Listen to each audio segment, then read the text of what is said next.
So, you're considering joining the dark side and getting a Micro Four Thirds system.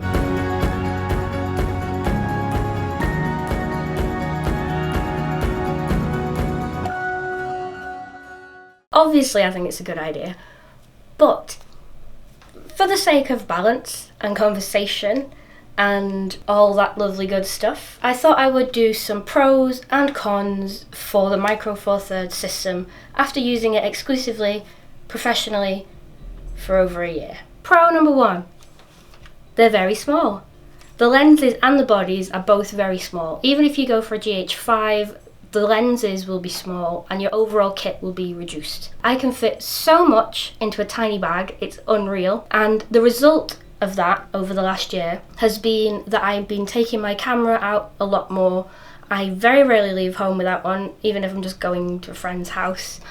And I've enjoyed using the system a lot more because it's not a huge effort to take it out of the house, and it's not a huge undertaking. If you want a system that will get you back into photography and using your equipment all the time, and to get a little bit of excitement back into your workflow, then yes, Micro Four Thirds is a good choice. Con. If you're into astrophotography, you might want to reconsider Micro Four Thirds. While you can shoot astrophotography with Micro Four Thirds to a point, there are a lot of, well, it's science, isn't it? It's just science. If you have a smaller sensor, then there'll be less light coming in and you will see less of the lovely stars. It's just science.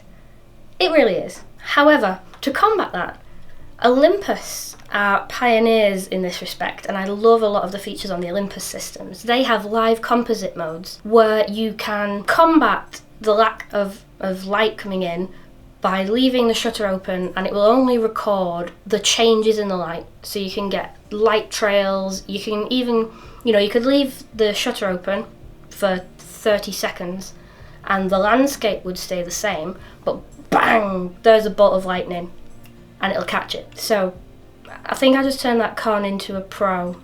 If you want to get into traditional astrophotography, you can do it to a point with Micro Four Thirds, but you will get better results with a full frame. Pro. Micro Four Thirds cameras, even if you buy a cheaper one or a more expensive one, they are so feature rich for the price points.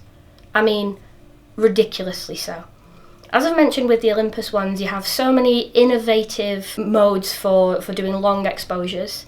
In your Panasonics, you have stop motion and built-in time lapses. Even down to the frame rates that you can use, you get a lot more bang for your buck in a Micro Four Thirds system. Con. This is a bit weird, and you'll only really experience this if you're in a more professional environment, but people's perceptions of smaller cameras are quite skewed. You're filming us with that? Is that it? Yeah, it's very good, I promise. It's a bit small, isn't it? Do you do much photography? Well, no, I don't know anything about photography, but I'm just saying it doesn't look like a real camera, it looks like a toy camera. Well, it really isn't. And I know it's all about the end result, and the camera could look like a banana on a string, it doesn't matter. But when you're seeing a client on the day of the wedding or an event, for instance, or you're running a photo booth, the perception of your business and your look can sometimes come into question if you're rocking a Pen F. I used to run a photo booth with a Pen F because the built-in filters on the Olympus are superb. I'd leave it on my favourite custom filter, shoot away all night, the photos would be polished and edited, and I wouldn't have to do any post-production. The camera would do it all for me. Awesome. The downside was people would look at it and go, where's the rest of it? Pro. Micro Four Thirds and lots of mirrorless cameras, if not all mirrorless cameras, have EVF, electronic viewfinder. And from the very beginning of my photography career all the way to now, every camera I've ever had has always had EVF, and I can't live without it. I know there are a lot of purists out there who like an optical viewfinder, but me, I am not one of those people. For your Olympus cameras, your live view and your EVF can show your long exposures developing before your eyes. When you are photographing eclipses, you can look straight at the sun. Don't do this in case you all go blind, but I've done it. If you look through the EVF, you're fine. Optical viewfinder, not so much. Don't try that at home. You have all of your settings in your viewfinder and on your screen, all very easily accessible, and it's wonderful. Con. Let's address the elephant in the room. Very, very low light situations. And I'm talking like way, way up the ISO chart here. I've personally got usable shots from 2000-ish. I don't like to go much higher than that if I can help it. And preferably I'd like to go a hell of a lot lower. This is at 1600 ISO now because my room's quite dark, and it's nice. It's nice. It's usable. The thing with low light stuff is, yes, in a low light scenario, if you're in a pitch black car park and you're trying to take a portrait of someone, Micro Four Thirds will not perform as well as a full frame camera. There, I said it. However, do you really want a picture in a pitch black car park? It's going to be pretty crap anyway. Up to usable ISOs, Micro Four Thirds is A-OK. After that, use some light. Make the image usable by having flashes and available lights and electric lights.